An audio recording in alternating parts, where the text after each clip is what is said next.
Two young girls huddled in the shadows of a bitter winter storm, feeling as if the world had forgotten them entirely. The wind tore through the streets of Maplewood, whistling like a restless spirit, scattering snowflakes in frantic dances under the pale yellow glow of street lamps. The small wooden bus shelter near the edge of town offered little comfort, its broken plexiglass panels rattling in the gusts and graffiti marred the walls. Yet it was all they had. Clara and Lily, twin sisters, sat pressed together on the worn bench. Their breaths came in small, visible clouds, quickly dissolving into the freezing night. Only 8 years old, they clung to one another, bound not just by blood, but by a shared struggle to survive in a world that had turned its back on them.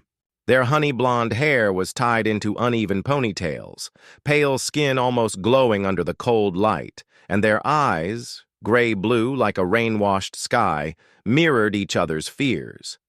Even in their likeness, small differences showed their personalities. Clara's gaze was steadier, her lips a thin line of determination, while Lily's small frame trembled more visibly as she leaned into her sister for warmth. Their clothing, worn and oversized, did little to fight the chill. Threadbare sweaters hung loose at the elbows, faded leggings were torn in several places, and their coats strained against the buttons, cold biting through the fabric. Their stomachs growled louder than the winter wind, each having eaten only a small piece of stale bread earlier that day. Clara rubbed her sister's hands, whispering that the morning would be warmer, though she doubted it herself. On a nearby street, Officer Nathan Hale stepped out of the bright fluorescent lights of Maplewood's small grocery store, carrying a sagging brown paper bag filled with a solitary dinner: bread, a can of soup, and frozen vegetables. At 34, tall and broad-shouldered, Nathan had the steady, solid build of a man molded by years of police work. Dark hair streaked with early gray framed his square jaw, rough from a day without a shave. His uniform jacket and scarf could not hide the weight in his eyes, the weariness of a man returning each night to an empty home. A year ago, Nathan had believed his marriage to Elena could be saved. They had shared a modest house, a life carefully stitched together, and most importantly, their son Jacob, mischievous and bright-eyed at 6 years old. But arguments, long. Hours and quiet disappointments had slowly eroded their life together. Jacob now lived with Elena, and Nathan's time with him was measured in scheduled weekends. Each farewell left his chest aching, a familiar companion to his solitude. By his side trotted Ranger, his 4-year-old German shepherd, loyal and steady. Ranger's sable and black coat shimmered under the streetlights, muscles rippling beneath disciplined training. Yet it was his eyes that betrayed his true nature, gentle, attentive, understanding without words, sensing moods and fears before they were voiced. Ranger was more than a partner to Nathan. He was a living reminder of loyalty in a world where people often walked away. As Nathan's boots crunched against icy pavement, clouds of breath rising in front of him, he thought again of Jacob, of tiny hands slipping into his, of Elena's tired eyes the last time they spoke. The silence of a marriage ended quietly weighed heavily on him. Ranger, sensing the shift, suddenly stiffened, ears pricking, muscles taut. Then came the sharp tug on the leash. Nathan turned the corner and froze. There, in the bus stop's feeble shelter, 2 children huddled together. Their faces were pale, lips trembling, hair dusted with snow. They reminded him painfully of Jacob, small, defenseless, alone. Ranger moved ahead carefully, sniffing the cold air, approaching not with force but with measured gentleness. Clara was the first to notice them. Wide eyes lifted, scanning the officer and his dog. She pulled Lily closer, shielding her as best she could. Lily peeked over her sister's shoulder, fear mingling with hope in her glassy eyes. Nathan knelt in the snow, removing his gloves so his hands seemed less threatening. "Hey there," he said softly. "Are you two all right? It's far too cold to be out here alone." Clara bit her lip. hesitant. Years of fending for themselves had taught caution. Ranger stepped forward, nose warm against Lily's mittened hand, tail giving a single reassuring wag. Slowly, Lily relaxed, her fingers brushing the dog's muzzle, a fragile smile forming. Nathan felt an unspoken tug in his chest, a silent echo of the cry for help he had carried inside himself for months. "You're safe," he whispered, unsure if he spoke to them or to himself. Snow fell harder, settling on shoulders, coats, and hair, turning the world outside into a quiet white haze. Cars passed, strangers hurried, life went on. But here in this corner of Maplewood, time seemed to pause. Nathan offered a hand, not demanding, simply presenting it. "My name's Nathan," he said softly. "This is Ranger. We don't mean any harm. Can you tell me your names?" Clara's gaze flicked at Lily, then back at the man kneeling in the snow. Her voice, barely above a whisper, said, "I'm Clara. This is my sister Lily." Ranger wagged his tail again, warm and reassuring, as Lily leaned into him. Nathan swallowed hard, the memory of Jacob pressing at his heart. Trust, dependence, the simple need to feel safe. He did not yet know their story, but one truth was undeniable: he could not walk away. Snow hissed over the pavement, a soft, endless whisper. Nathan lowered himself closer, steadying his gaze on the two fragile girls. Clara's eyes were guarded, fierce. Lily's eyes wide, vulnerable, desperate to feel protected. Nathan cleared his throat gently. "Clara, Lily," he said carefully, each syllable a lifeline. "Do you have someone we can call? A relative? Maybe a neighbor?" Clara's small hands twisted the frayed ends of her sweater. She shook her head slowly. Lily pressed her face into her sister's shoulder, her voice muffled. "No one," she whispered. Nathan felt the weight in his chest grow heavier. The wind howled through the broken bus shelter. "Your parents?" he asked softly, already fearing the answer. Clara's lips quivered. They died last year. We stayed in the apartment, but then people stopped coming. The lights went out. No one came back." Her voice cracked, but she held herself steady, clinging to Lily. Beside him, Ranger lowered his head, nudging Lily's hand with his warm muzzle. Gentle, protective, faithful.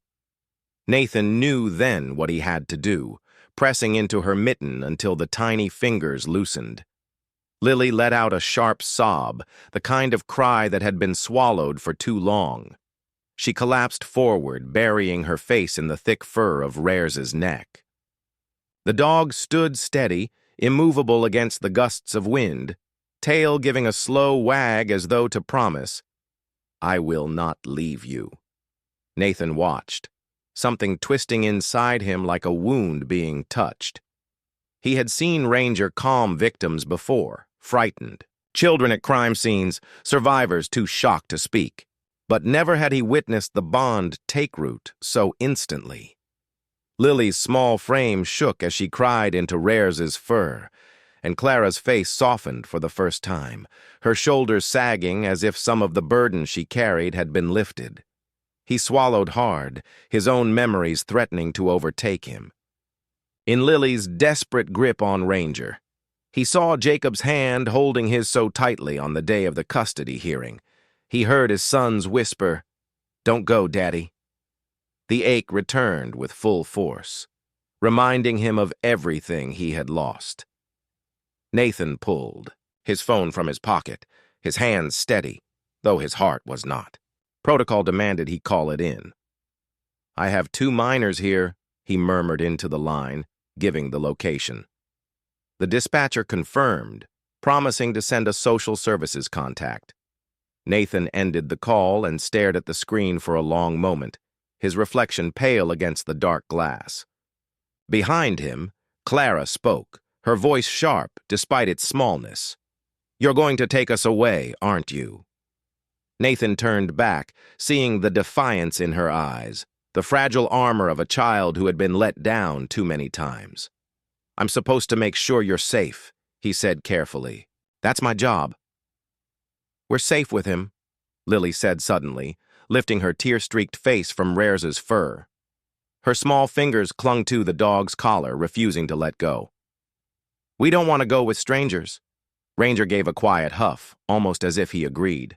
Nathan exhaled slowly, caught between law and instinct. He knew the social worker wouldn't arrive until morning, and the thought of leaving two fragile girls to shiver through the night gnawed at him. The image of Jacob's room, warm blankets, a stuffed bear at his side, flashed before his eyes. Finally, he crouched lower, bringing himself eye level once more. "Listen," he said gently, his voice quieter than the wind. "It's freezing out here. You'll stay with me and Ranger tonight, just tonight until we figure this out. No one should sleep in the cold." Clara studied him carefully, suspicious still. But the tension in her small shoulders eased when Ranger sat down directly in front of them, a living wall against the storm. She nodded faintly. "Just tonight," she whispered. Nathan rose, brushing snow from his knees, and extended a gloved hand. Lily took it instantly. Her small palm warm despite the trembling. The contact jolted him as though Jacob's tiny hand had slipped into his again. He had to steady his breath before he could speak. "Come on," he said softly. "Let's get you warm." Across town, the fluorescent lights of the Maplewood Police Department buzzed faintly in their fixtures. Inside, Sergeant Dana Lovelace sat at her cluttered desk, the glow of her computer screen painting tired shadows across her face. Dana was in her late 30s, with auburn hair cropped into a sharp bob, and eyes a cool green that missed little.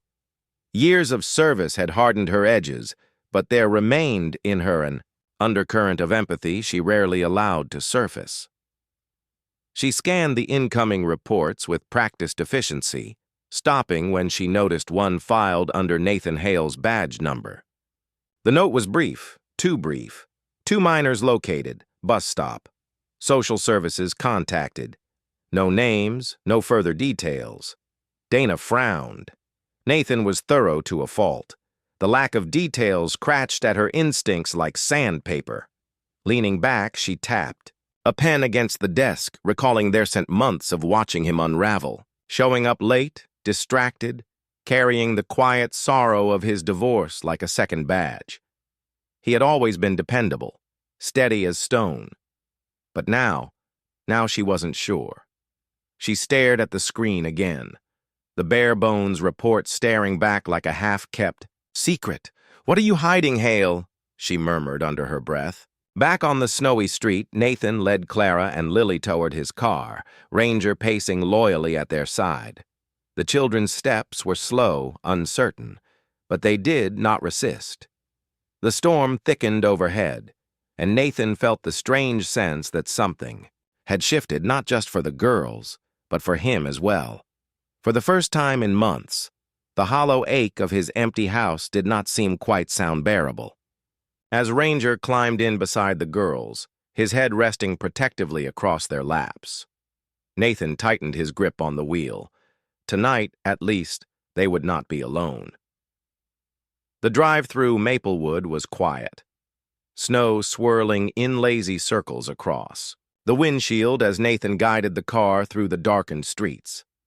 Clara sat stiffly in the back seat, her gaze locked on the faint glow of passing houses, while Lily curled against Ranger, her small hands still tangled in his fur. The German shepherd lay across the seat like a sentinel, his steady breathing soothing the tremors that had shaken the little girl all evening. Nathan glanced at them in the rearview mirror, his heart clenching at the sight. The car, usually a space filled only with silence and radio static, felt alive tonight. Not lively in the boisterous sense, but in the fragile way of breath shared, in unison, of 3 lives seeking warmth in one another's presence. When they pulled into the modest single-story house on the edge of town, the porch light flickered weakly, struggling against the storm. Nathan had lived here alone since the separation, and its emptiness had grown louder with each passing day. He pushed the door open, letting the heat from the old furnace sweep over them.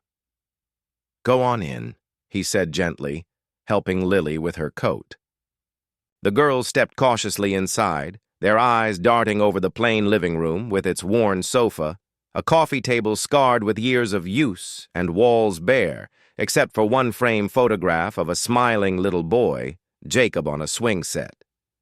Clara's eyes lingered on it for a long moment before she followed Lily deeper into the room. Nathan hung their coats and retreated briefly to his bedroom, where he rummaged through drawers until he found 2 thick sweaters he no longer wore. He carried them back, offering them with a small smile. "They're a bit big, but they'll keep you warm." Clara took hers with polite hesitation, but Lily slipped hers on immediately, the sleeves dangling past her fingertips. She grinned faintly, tugging the fabric around her like armor against the cold. Nathan felt something inside him stir, an emotion he hadn't allowed himself in a long time. In the kitchen, he set a pot of water to boil.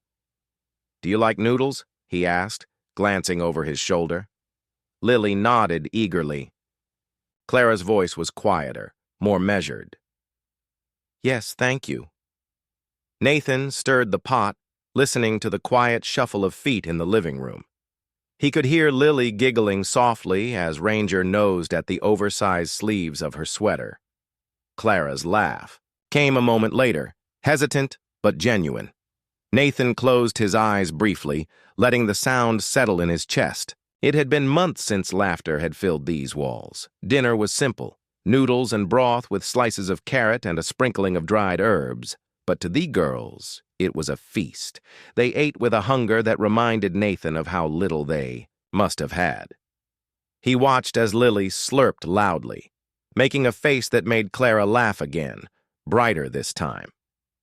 Ranger lay beneath the table, his ears perking each time a noodle dropped, though he remained disciplined, waiting until Nathan gave him permission to snatch it up. Afterward, Nathan cleared the dishes while the girls settled on the sofa. Ranger wedged himself between them, his large frame taking up most of the cushion, but neither Clara nor Lily seemed to mind. Nathan returned with an old quilt, spreading it over their laps. "You can rest here tonight," he said softly. "The furnace will keep the house warm." Clara hesitated, her eyes flicking to him with something close to mistrust. But as Lily nestled against her sister, eyelids drooping, Clara finally allowed herself to lean back. Ranger rested his head on Clara's knees, his gaze fixed on Nathan with quiet loyalty, as if to say, "I'll keep watch." For the first time since their parents' death, Clara drifted into sleep without a nightmare. Nathan sat in the armchair across from them, the photograph of Jacob catching his eye once more. He rubbed his temples, the ache of longing mixing with something new. The house no longer felt like a shell. It felt like a place where warmth could return. He wasn't sure what tomorrow would bring, but for tonight, this was enough.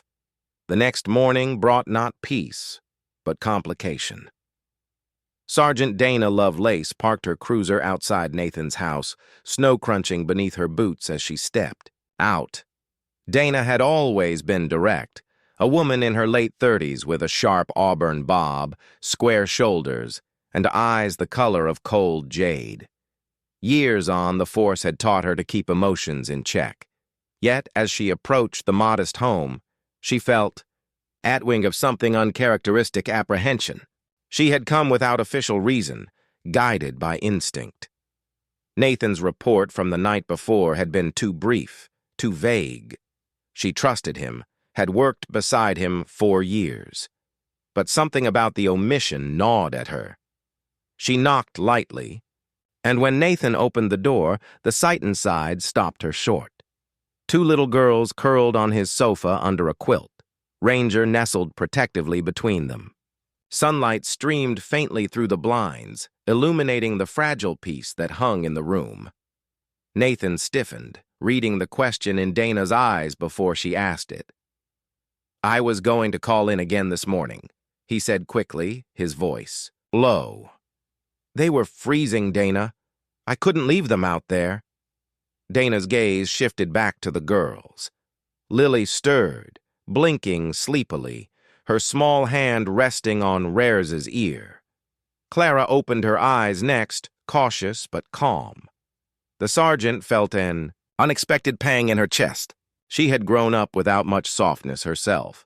Her parents' marriage had been brittle, her childhood a long stretch of being overlooked. She knew what it was to feel invisible, to wish someone had cared enough to fight for her. The sight of those girls in Nathan's home stirred memories she usually buried deep. Still, Duty noted at her. You know the procedure, she said firmly, though her voice lacked its usual steel. They should have been taken to social services immediately. Nathan's jaw tightened, but he kept his tone controlled. They've been through enough. Just let them have one night of safety before the system takes them in. Dana looked at him for a long moment. She should have insisted, should have picked up the phone right then. But as Ranger shifted to lick Lily's hand, as Clara pulled the quilt higher with a sigh of relief, something inside Dana bent. Rules had never been written for every circumstance, and sometimes the right choice was the one no manual endorsed. She exhaled slowly, tucking her hands into her coat pockets. One night, she said finally, her voice low. But Nathan, you'd better be careful. This isn't something you can keep hidden forever. Nathan nodded, gratitude flickering in his eyes. I know. Dana lingered a moment longer, her gaze softening as she turned back toward the door. For the first time in years, she found herself silently, wishing that maybe, just maybe, these children had stumbled into the one place where they might actually be safe. The morning sun in Maplewood was pale, its light filtered through gray clouds that threatened more snow. Nathan sat at the kitchen table, the steam from his untouched cup of coffee curling into the air. Across the room, Clara and Lily played softly with Ranger, their laughter muted but genuine. Clara had found one of Jacob's old wooden toy Carson, a shelf, its red paint chipped from years of use. She rolled it back and forth across the floor while Lily clutched Rares's ear, gently whispering secrets into the dog's fur.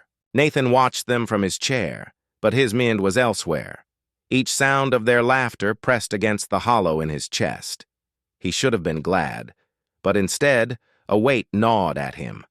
Fear that he was building something he could not keep. Dana had returned that morning, under the guise of checking in.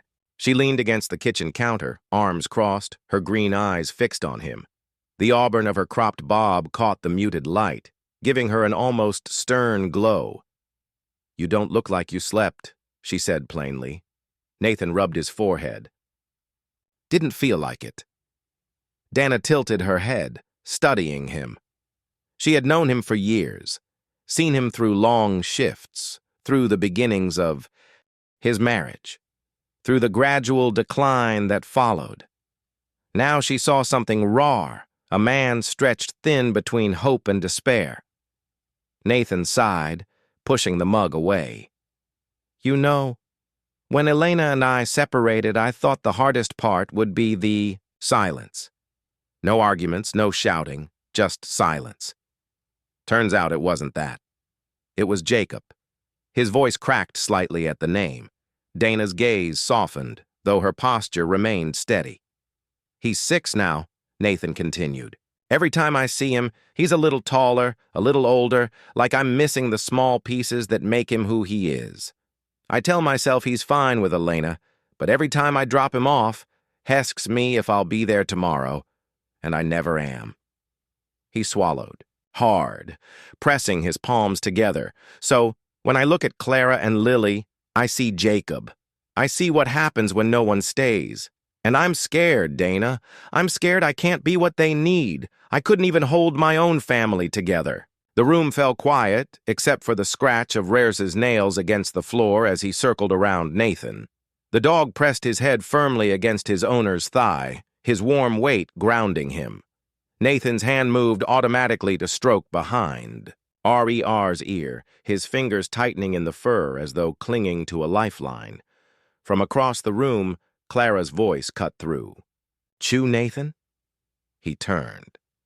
Clara's face was small, her eyes too old for her years. She held Lily's hand tightly, her knuckles pale. "If you leave us," she whispered, barely audible, "we won't have anyone, not a single person."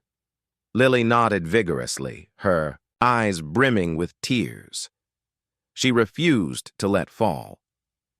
Ranger shifted, lifting his head as if he too understood the weight of those words. Nathan's chest constricted. He had heard pleas before. Victims begging for safety, suspects begging for mercy, but nothing cut as deep as this. These were not words spoken out of manipulation or strategy. They were the raw plea of children who had already lost too much. He opened his mouth but closed it again. His throat was tight, words tangled in the storm inside him. Dana, who had been silent, finally spoke. Her voice was calm, but it carried an undertone Nathan rarely heard from her. Something personal, almost fragile. "When I was 15, she began, her eyes fixed not on him but on the far wall. "My little brother and I were in foster care. We got placed in different homes. I promised him I'd find a way to keep us together, but the system doesn't care about promises. He ended up in a place that wasn't safe. I never saw him the same way again." Nathan looked at her, startled by the rawness in her tone. Dana was not someone who shared her past lightly. She exhaled slowly, finally meeting his gaze. "I learned early that sometimes love isn't enough.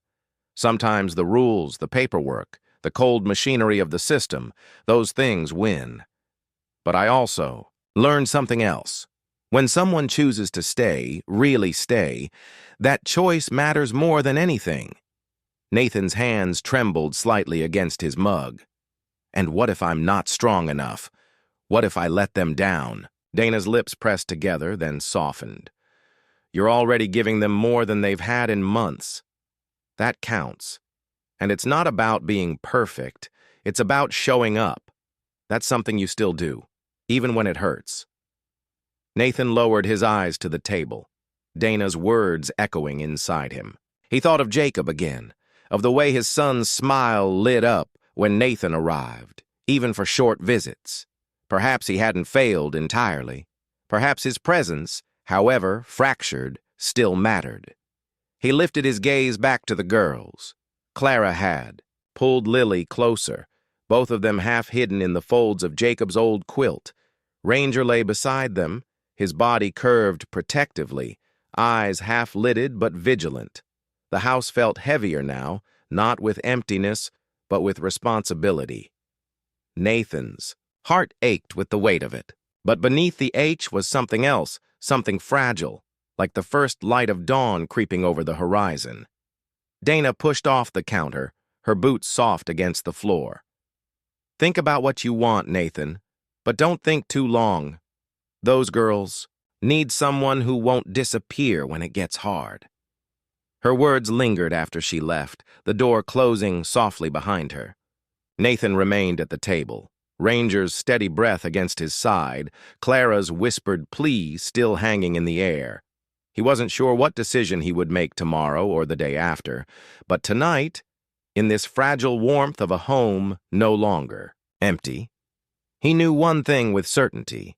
Walking away was no longer an option he could live with. The morning carried with it the sharp bite of cold that only early winter in Maplewood could deliver. Nathan tightened his grip on the steering wheel as he pulled into Thesmall parking lot of the county's social services office. His pulse beat faster than usual, each thud echoing against his ribs. He had told himself this was necessary, part of doing the right thing, but the thought of leaving Claire and Lily in someone else's hands gnawed at him like a slow poison. In the back seat, the girls sat in silence. Clara's arms were wrapped tightly around Lily, who leaned into her shoulder. Their sweaters, still too big, gave the illusion of warmth, but their small faces betrayed their unease. Ranger sat upright beside them, his head hovering protectively near Lily's lap, his sharp eyes fixed on Nathan through the rear-view mirror. Nathan parked and turned toward the girls.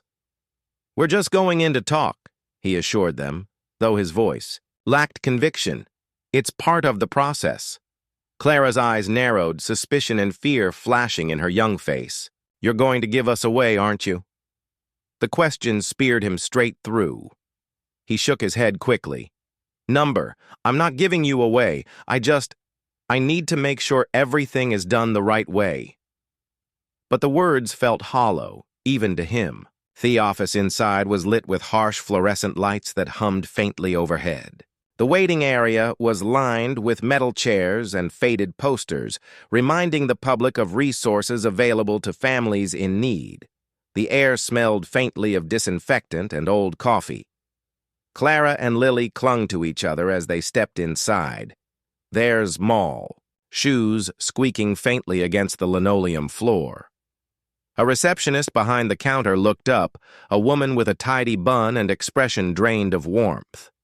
She gave Nathan a perfunctory nod and directed him to wait until a caseworker could see them. Minutes later, a door creaked open and a woman emerged holding a clipboard. Margaret Owens introduced herself briskly. She was in her mid-40s, with neatly pressed slacks, a blouse buttoned to the throat, and glasses perched squarely on her nose. Her brown hair was teary-eyed with gray pulled back in a severe bun that emphasized the sharp angles of her face. Her tone was efficient, her words clipped, her demeanor professional to the point of being cold. "Officer Hale," she greeted, shaking his hand briefly. Her grip was firm, her eyes scanning the children as if assessing them as numbers rather than lives. "These are the minors in question." Nathan bristled at the phrasing, but forced a nod. "Yes, Clara and Lily, come with me." The small meeting room they entered was functional, but uninviting. A table, 4 chairs, and a single window with blinds half drawn.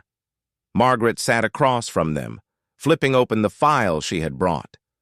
"Officer Hale," she began, "I appreciate you bringing them in.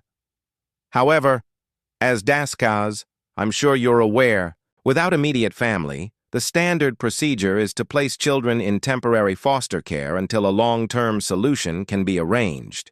You are not a registered foster parent, and therefore you do not meet their requirements to house them overnight."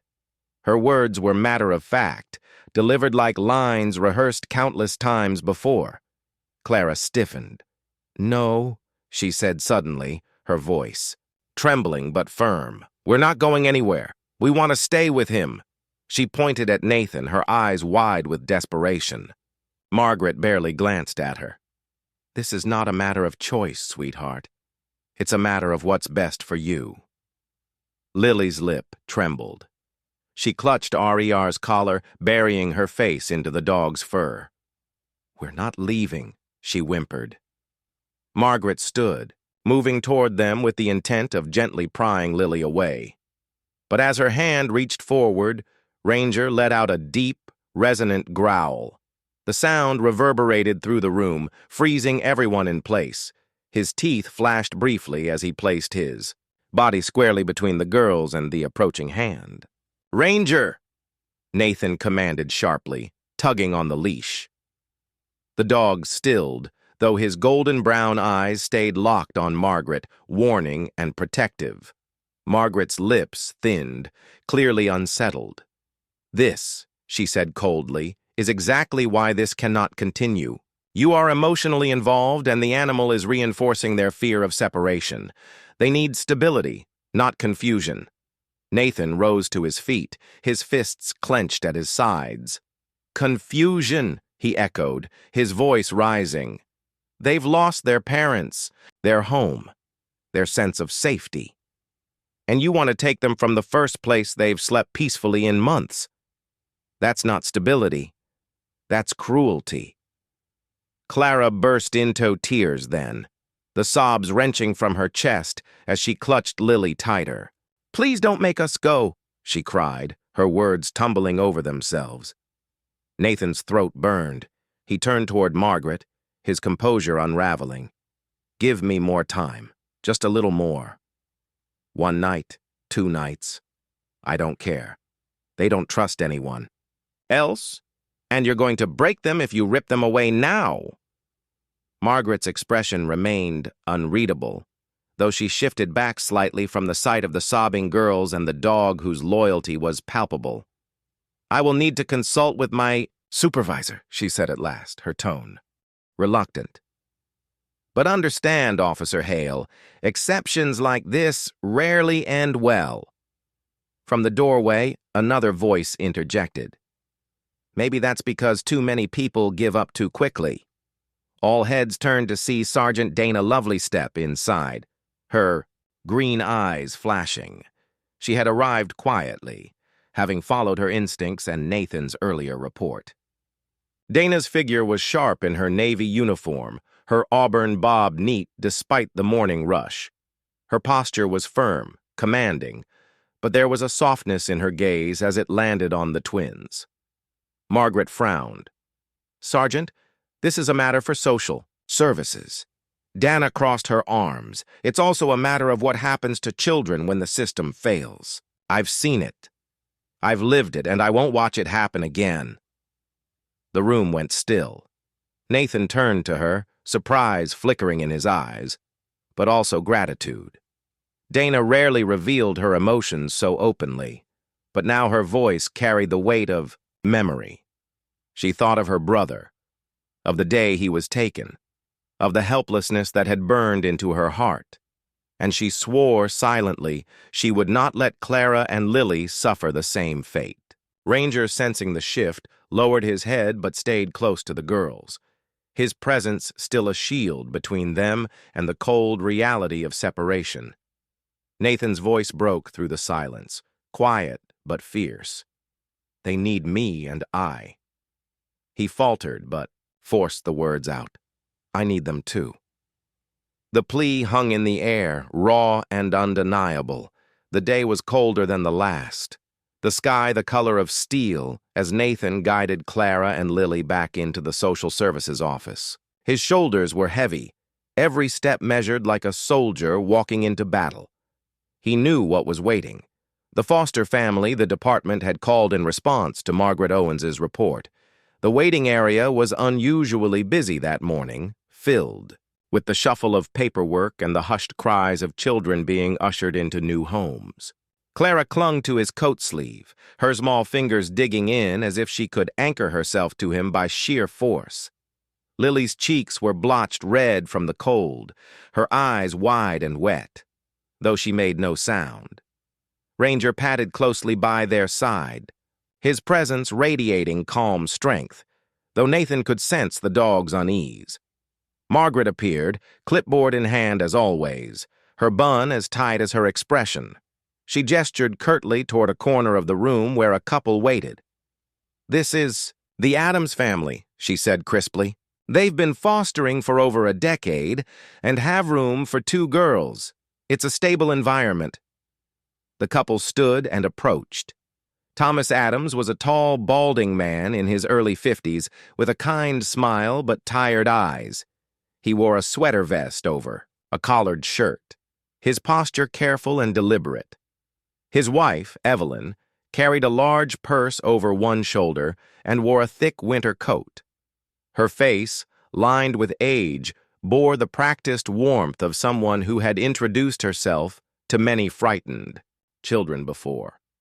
"Hello, dears," Evelyn said softly, kneeling slightly to bring herself closer to the twins' eye level. "We're here to take care of you. You'll have your own beds and warm meals." But before she could finish, Clara shook her head violently. "Number. We don't want to go." Her voice broke into a sob. She grabbed Lily tighter, shielding her behind her small frame. Lily's voice rose, trembling. "We want to stay with him?" She pointed to Nathan with a desperation that cut through the noise of the office. Her other hand clung fiercely to RER's thick fur. Margaret Sahid, her glasses sliding slightly down her nose as she pinched the bridge between her eyes. "This resistance is normal," she said, directing her words toward the foster couple. Children often become attached to the first adult they see after trauma. It will pass. But Nathan saw the terror in Clara's trembling chin, the way Lily's fingers locked against his jacket, as if prying them loose would shatter her completely. Ranger stepped forward suddenly, his body forming a solid wall between the girls and the Adamses. His lips curled back slightly, a low growl reverberating deep in his chest. The sound silenced the room. "Control your animal," Margaret snapped. "Ranger," Nathan said firmly, placing a hand on the dog's back. Ranger fell silent, but did not move from his stance. His amber eyes stayed fixed on the strangers. His entire body coiled with protective instinct. The moment cracked something inside Nathan. He had told himself he was only giving the girls temporary safety, that someone else, someone better equipped, would step in. But standing here, watching their bodies shake with fear, hearing Rare's growl echo his own silent protest, Nathan realized the truth. This bond wasn't temporary. It had already rooted itself into all of them. "No," he said suddenly, his voice cutting, sharp across the room. He faced Margaret, his jaw tight. "I'm not handing them over."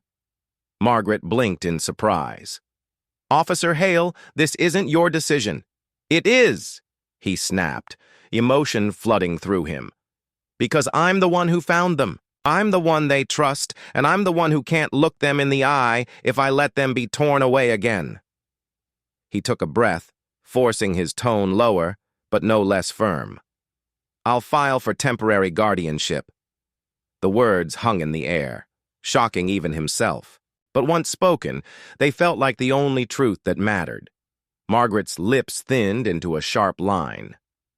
"You understand the process is arduous. Background checks, home inspections, financial assessments. You are a single man with a demanding job. I understand." Nathan cut her off. He glanced at the girls, their tear-streaked faces turned up toward him, and then at Ranger, still standing like a sentinel. "But I'm not walking away. Not this time." That evening, Nathan sat at his kitchen table, a stack of paperwork spread before him. Legal forms, applications, requirements. It felt overwhelming. His head throbbed, his hands trembled with the weight of what he was undertaking. Across the table sat Dana Lovelace, her uniform jacket draped over the back of a chair. She had stayed behind after the confrontation, refusing to let him drown in bureaucracy alone. Her sharp eyes scanned the documents with the precision of someone who had lived her life around procedure. "You'll need character references," she said, sliding a form toward him. "And financial proof. I'll help with the background report. They'll want to know you can provide a stable environment." Nathan leaned back, rubbing his temples. "Dana, this is insane. I barely keep myself together some days." She met his gaze squarely. "Then let this be the thing that keeps you together." He swallowed hard, her words striking deeper than she knew.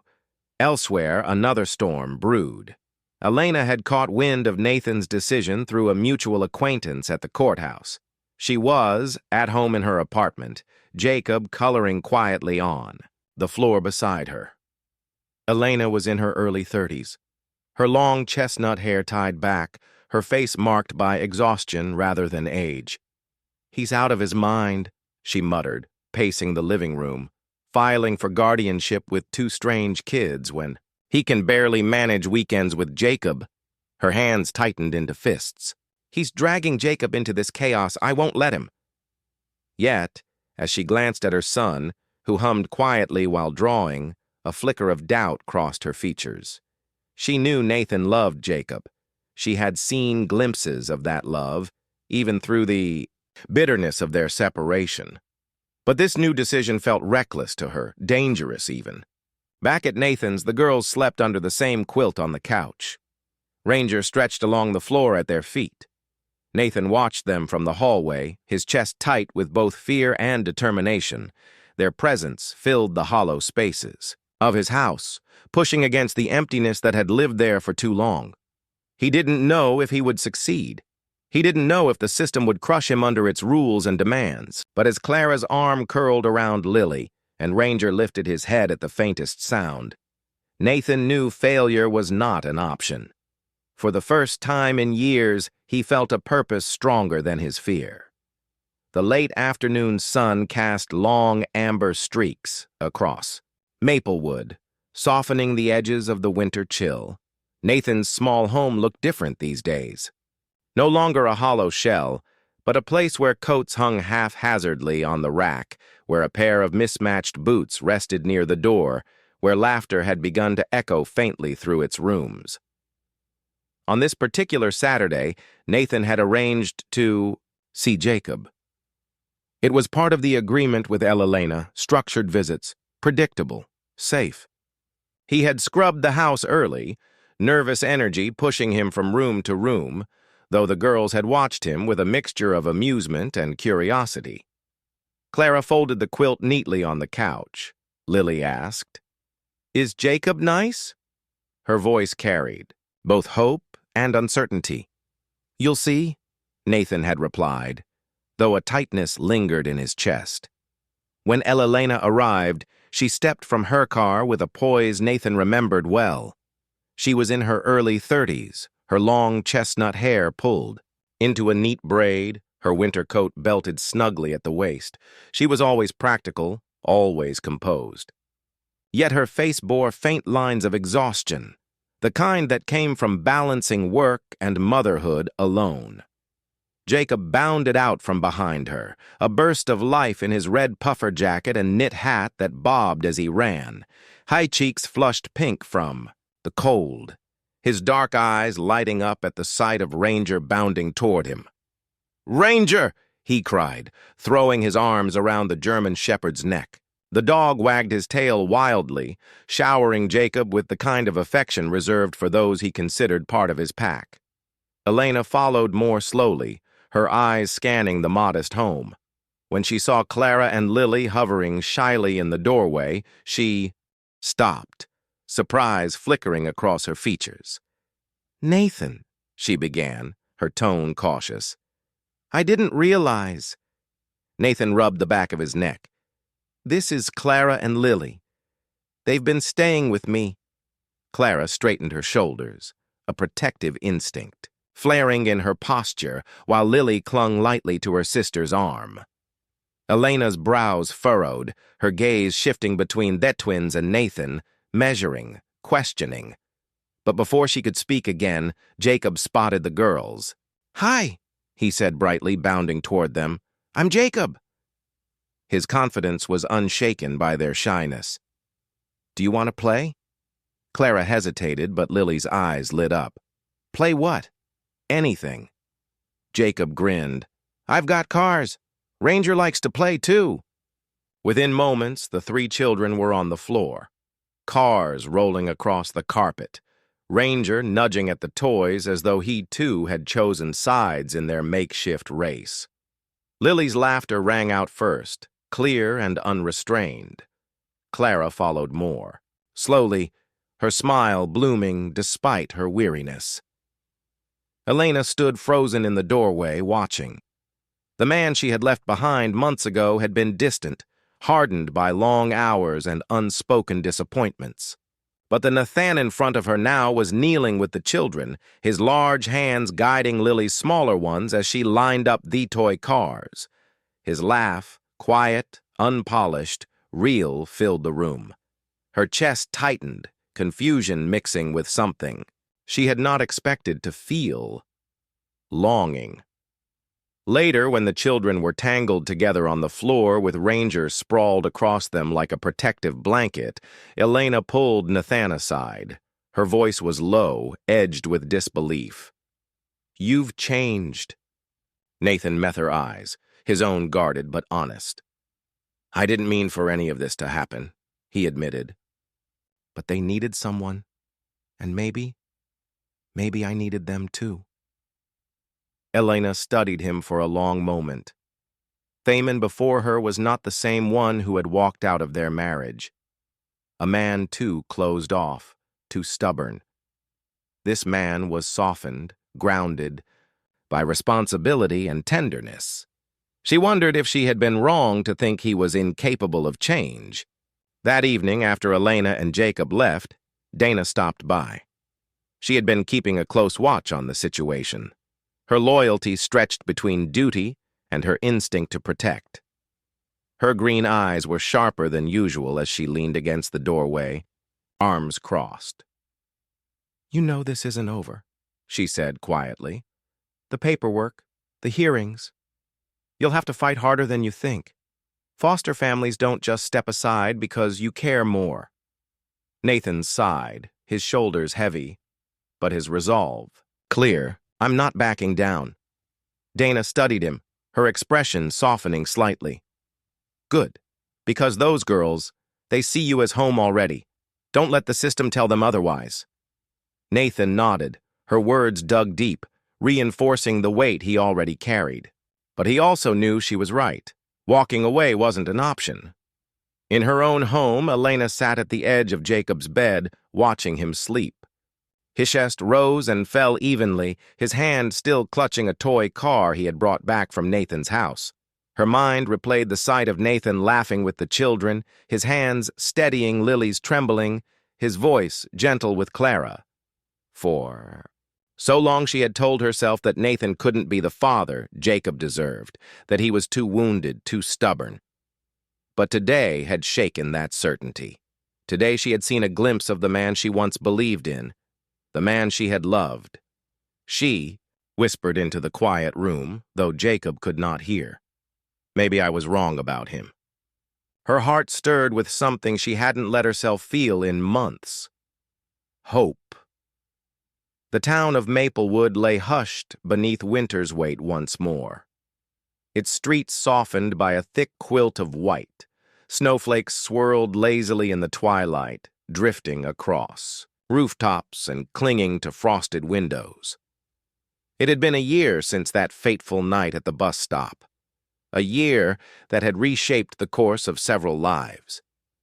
Inside Nathan's modest home, warmth spilled from the windows, flickering against the falling snow. The living room was alive with color, garlands draped along the mantel, a pine tree set in the corner, strung with golden lights, and paper ornaments dangling unevenly. Evidence of children's careful but clumsy hands. Clara and Lily stood beside Jacob, their cheeks rosy with delight as they placed ornaments one by one. Clara, taller by just a fraction, concentrated fiercely on positioning a glittering star, while Lily hummed tunelessly as she looped a string of popcorn garland across the lower branches. Jacob, now a little older, darted between them with the confidence of a boy who felt at home, teasing Lily when she tangled the garland and laughing when Clara rolled her eyes. Ranger sprawled near the fireplace, the sable sheen of his coat glowing in the firelight. His eyes were half closed, but his ears twitched with every sound, ever alert, though appearing at rest. The dog had grown even more protective over the past year, padding from room to room, as if counting his family members, unwilling to let any of them out of his sight for too long. Nathan stood by the doorway, arms crossed loosely, watching them with a quiet pride he could never have imagined. 12 months earlier, his dark hair bore a few more threads of silver, but his eyes no longer carried the same weary shadows. The weight of loneliness that had once defined him had been replaced with something steadier, something healing. Beside him, Elena placed a box of ornaments on the table, her smile faint but genuine. She had agreed to try again, not to erase the past, but to build something new. Her chestnut braid brushed her shoulder as she bent to help Lily untangle a string of tinsel. Her voice warm in a way Nathan had not heard in years. Their marriage was not restored overnight, but there was a cautious tenderness between them now, a willingness to see each other as they truly were. "Careful, Lily," Elena said gently. "That one's fragile." Lily nodded, tongue between her teeth as she concentrated, her little fingers steadying the glass ornament. When she managed to hang it, she clapped her hands with delight, turning to Nathan. "Look, Uncle Nathan, I did it!" Nathan's heart swelled. He walked over, resting a hand on her shoulder. "You did," he said softly. Looks perfect. It was then that Lily, her eyes wide with the unflinching honesty only Achild possessed, asked the question that froze the room. Chew, Nathan. Are we really a family now? The air hung heavy for a moment. Clara looked up, her gaze uncertain, while Jacob paused mid-motion, waiting. Even Elena's hand stilled as she adjusted the tinsel. Ranger lifted his head, amber eyes watching Nathan. Nathan crouched down, drawing Lily close with one arm, Clara with the other. His voice was quiet but steady, filled with conviction. "From the moment you walked into my life," he said, his eyes meeting both girls. "You've been my family. You've always been. We didn't need papers or rules to prove it. We've been a family since the beginning. You just didn't realize it yet." Clara's eyes brimmed with tears, though she fought to hold them back. Lily leaned into his chest, sighing with the relief of a child, finally assured. The knock at the door came gently, almost hesitant.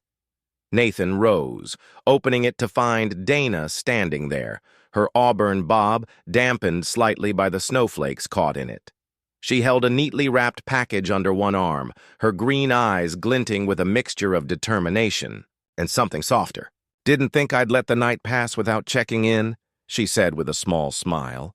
Nathan chuckled, stepping aside. "You've never missed a chance to keep me on my toes." Dana entered, her gaze sweeping over the scene. The children clustered near, the tree. Elena arranging ribbons. Ranger sprawled by the fire. The sight struck her with unexpected force. For years, she had armored herself with duty and discipline. But here in this room, she felt something she hadn't allowed herself to for decades. Peace. She handed the package to Clara, who accepted it shyly, while Lily immediately tore into the paper. Inside was a set of sketchbooks and colored pencils. "I thought maybe you could draw your own ornaments next year," Dana explained. The girls' faces lit up, their gratitude pouring out in smiles and hurried thank yous. Dana swallowed against the sudden lump in her throat. Later, when the children were distracted by their new treasures, Dana stepped closer to Nathan. Her voice dropped, almost a whisper. "You found your family again?" she said, her tone carrying both relief and admiration. Then, with a glance toward the children's laughter and Elena's soft smile, she added, "And maybe I've found my faith again." Nathan's eyes softened. "You were part of this too, Dana. I couldn't have done it without you." She shook her head, though her lips curved faintly. "All I did was remind you of what you already had." The evening closed with the children's laughter, ringing through the small home. Rare's bark joining in as if to punctuate the joy. Snow continued to drift outside, blanketing Maplewood in its stillness.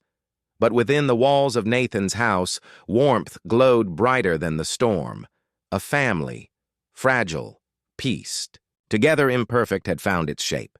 And as the fire crackled and voices rose in unison, it was clear that no matter what trials had come before, love had burned its way through the cold, leaving behind a flame strong enough to endure.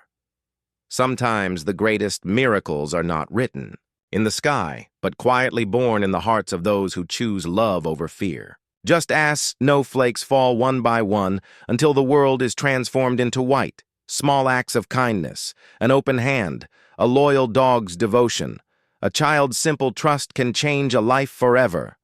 It is the work of God reminding us that family is not only given by blood, but created through compassion, patience, and grace.